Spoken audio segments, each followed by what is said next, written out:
మూసీ సుందరీకరణ ప్రాజెక్టులో తాము పూర్తిగా నిరాశ్రయమైపోతామని ఆందోళన వ్యక్తం చేస్తున్నారు అక్కడి ప్రజలు. మూసీ నది రెండు వైపులా 50 మీటర్ల మేర తొలగిస్తే తమ బస్తీలలోని 70% కుటుంబాలు రోడ్డున పడతాయని వాపోతున్నారు. మూసీని సుందరీకరించండి, కానీ తమ ఇళ్ల జోలికి మాత్రం రావద్దని ప్రభుత్వానికి విన్నవించారు. బీఆర్ఎస్ నేత శ్రీనివాస్ యాదవ్ బాధితులకు మద్దతుగా నిలిచారు. పూర్తి సమాచారాన్ని మా ప్రతినిధి గణేష్ అందజేస్తారు. మూసీ రివర్ ఫ్రంట్కి సంబంధించి డెవలప్మెంట్ కార్పొరేషన్ లిమిటెడ్కి సంబంధించి కూడా మూసీ పరివాహక ప్రాంతాల్లో అభివృద్ధి పేరుతో ఒక ఎంఆర్డిసిఎల్ సంస్థను నెలకొల్పడం జరిగింది. ముఖ్యంగా మూసీ పరివాహక ప్రాంతంలో చాలామంది పేదలు కావచ్చు, నిరుపేదలు కావచ్చు, వాళ్ళందరూ కూడా కొంతమంది కూడా చిన్న చిన్న గుడిసెలు లాంటివి కావచ్చు, గుడిసెలు వేసుకొని నివసిస్తున్న వారు ఉండడం జరిగింది. దాదాపుగా ఈ మూసీ పరివాహక ప్రాంతంలో చూసుకున్నట్టయితే దాదాపుగా 12,000 వరకు కూడా నిర్మాణాలు ఉన్నాయని కూడా అంచనా వేయడం జరిగింది.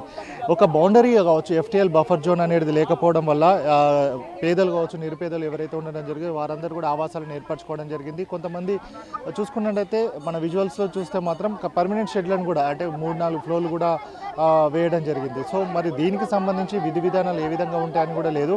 ఇక్కడ ఉన్న పరిస్థితులు తమకు ఏ విధంగా లబ్ధి చేకూరుతుంది, మరి ఆవాసాలు పోతే మేము ఏ విధంగా ఉంటాము అనే దానిపైన కూడా వారందరూ కూడా ఆందోళన వ్యక్తం చేయడం జరుగుతుంది. ఆందోళనకు సంబంధించి మరి వారు ఏమనుకుంటున్నారో అనేది కూడా చూద్దాం. సార్ చెప్పండి, అసలు మూసీ రివర్ డెవలప్మెంట్ లో భాగంగా ఎంఆర్డిసిఎల్లో భాగంగా ఈ ప్రాజెక్ట్ని చేపడుతున్నారు కదా, అసలు ఏంటి, ఎంతమంది ఇక్కడ కోల్పోతున్నారు, ఇక్కడ ఎంతమంది ఆవాసాలను కోల్పోతున్నారు, అసలు ఏమనుకుంటున్నారు? అన్న ఇప్పుడు ఈ గోషామైల్ ప్రాంతంలో వస్తుంది. ఇది సుమారు 7 బస్తీలల్లా ఇక్కడ బాధితులు ఉన్నారు. ఈ బాధితులు గత 7 రోజుల నుంచి వీళ్ళ ఆందోళన ఎక్కువైంది. కారణం ఏంటి అని అంటే ప్రభుత్వం వైపు నుంచి వస్తున్నారు, మెజర్మెంట్ చేస్తున్నారు, మార్కులు వేస్తున్నారు, పోతున్నారు. వీళ్ళు అడిగితే వాళ్ళు స్పందిస్తలేరు. అసలు ఏ మాత్రం కూడా వాళ్ళకి ఎందుకు చేస్తున్నారు, ఎందుకు మెజర్మెంట్? ఇప్పుడు ఏంటంటే యాప్ల ద్వారా మెజర్మెంట్ చేస్తున్నారు, టెక్నికల్గా మెజర్మెంట్ చేస్తున్నారు, కానీ మార్క్ వేసేటప్పుడే వస్తున్నారు. అప్పుడు టేపులు పడుతుంటే ఎవరైనా వచ్చి అడ్డుకుంటుండే. ఇప్పుడు ఏమి లేదు పరిస్థితి. నేనేమంటున్నా, ఈ ప్రభుత్వము ప్రక్షాళన చేస్తూ అంటుంది, గత ప్రభుత్వం కూడా చేస్తా అన్నది. చేసే ముందు మీరు ఒక భరోసా అన్నది ఇవ్వాలి కదా. ఆ భరోసా ఇవ్వకపోతే ఇవాళ ఈ మహిళలు రోజు ఇండ్లల్లో ఏడ్చుకుంటూ, ఆ ఇండ్లు ఎట్లున్నాయి అని అంటే అప్పుడు వాళ్ళకు ఉన్న చిన్న ఇండ్లు ఇప్పుడు 3 ఫ్లోర్లో 2 ఫ్లోర్లో కట్టుకున్నారు. వాళ్ళు పేదలు. ముఖ్యంగా ఈ మూసీ నది పరివాహక ప్రాంతంలో నివసించే వాళ్ళు ఎవరు ఉంటారు? ధనవంతులు ఉండరు. ఎస్సీలు, ఎస్టీలు, బీసీలు, వీళ్ళే మైనార్టీలే ఉంటారు, గరీబుల్లే ఉంటారు. అయితే వాళ్ళ మీద ఇవాళ మీరు వాళ్ళని తప్పియాలి అని అంటే వాళ్ళకు ఒక కాన్ఫిడెన్స్లో తీసుకొని ఒక భరోసా ఇచ్చి మేము మీకు అండగా నిలుస్తాము, మీకు ప్రత్యామ్నాయంగా ఏర్పాట్లు చేస్తాము, అది చెప్పకుండా ఈ 7 రోజులు ఏదైతే సాగదీస్తారో దీనివల్ల ప్రాణాలు పోతున్నాయి. ఇక్కడ ఆందోళన చెందుతారు మహిళలు.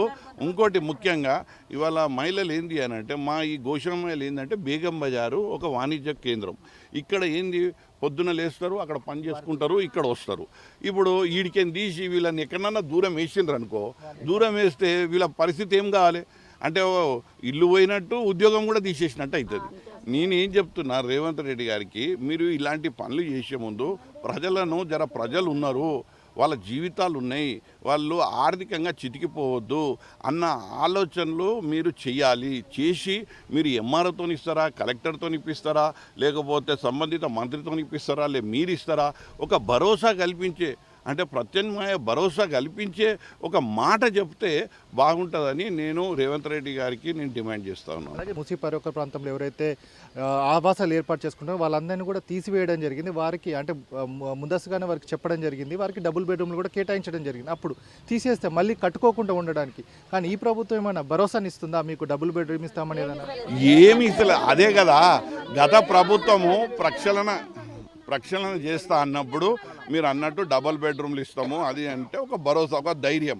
కానీ ఇప్పుడు ఇంకో గమ్మత్తు ఏంటి అని అంటే ఈ మూసీ నదికి అటు చివర ఇటు చివర అసలు ప్రహరీ గోడనే లేనప్పుడు మీరు 50 మీటర్లు మధ్య నుంచి ఎక్కడి నుంచి అంటే ఒక సగం బస్సు వెళ్ళిపోతుంది. ఇప్పుడు కానీ కేవలం గోషామైల్లోనే 2,000 ఇండ్లు పోతున్నాయి.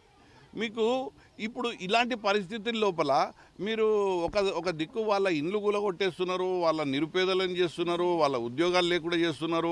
ఇప్పుడు వీళ్ళు ఏందనంటే అసలు ఇంట్లోకి బయటికి వెళ్తలేరు.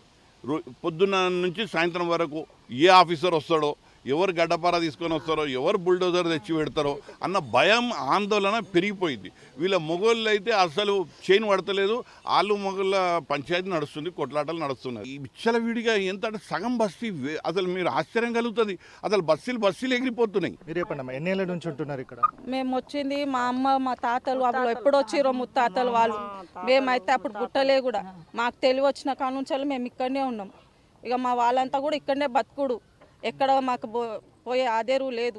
మీరు మూసి సాఫ్ చేసుకోరు, మాకు అభ్యంతరం చెప్పకూరి. మేము మీకేం అడుగుతలేం కదా, మా ఇంట్లో మాకు ఉంటే చాలు, మేము ఏదన్నా దీన్ని బతుకుతాం.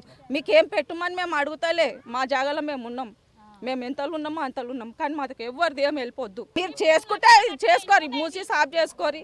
మీరు ఏమన్నా ఇక్కడ డెవలప్మెంట్ చేసుకోరు, మా ఇంట్లో అద్దుల వరకు రావద్దు. మేము బస్తీడు సార్ రేవంత్ రెడ్డికి మేము 10,000 నమస్కారాలు పెడతాము. మా గరీబుల ఉసురు తీసుకోకు. అందరూ రెడ్డి రామారావు గారికి గీతేసుకొచ్చిండ్రు, కానీ ఇక్కడ ఎవరు మీకు వెళ్ళిపో అని చెప్పలేరు. మేమైతే గరీబులము, మా నుంచి అయితే లేదు ఇక్కడ నుంచి వెళ్ళాలంటే. ఇక్కడ మాకు సంబంధించి ఇప్పటివరకు ఏది కూడా అంటే మా ఇండ్లు తీసేస్తే మరి ఎక్కడికి వెళ్ళాలి అనేది కూడా ఇప్పటివరకు చెప్పలేదు. కానీ మా బతుకు తెరువు అంతా కూడా ఇక్కడ నుంచి బేగం బజార్ కావచ్చు, ఇక్కడ ఉన్న ఏదైతే వ్యాపార సముదాయాలు ఉన్నాయో అక్కడ పనిచేసుకొని తాము జీవనోపాధి కల్పించుకుంటున్నామని. మరి ఇక్కడ నుంచి తీసేస్తాం, మరి ఎక్కడికి వెళ్ళాలి? మా ఆవాసాలు ఏదైతే ఇండ్లనే తీసేస్తే మా శవాలనే మీ మీదకి వెళ్ళాల్సిన పరిస్థితి ఏర్పడుతుందని ఇక్కడ ఉన్న అభాగ్యులు అనడం జరుగుతుంది. కొన్ని మొత్తంగా పూర్తి స్థాయిలో పూర్తిగా ప్రజలకందరికీ చేల్చిన తర్వాత వారికి ఉపాధి కావచ్చు, ఇండ్లు కూడా పోతున్నాయి. కాబట్టి వారికి అయితే ఏమైతే కావాలనుకుంటున్నో వారు ఆక్షేపణ చేయడం జరుగుతుంది. వాటన్నిటి కూడా ఫుల్ ఫ్లెడ్జ్గా చెప్పిన తర్వాతనే ముందుకెళ్ళాలని కూడా వారు చెప్పడం జరుగుతుంది. వీడియో దశతో గణేష్ టీ న్యూస్, హైదరాబాద్ నుంచి.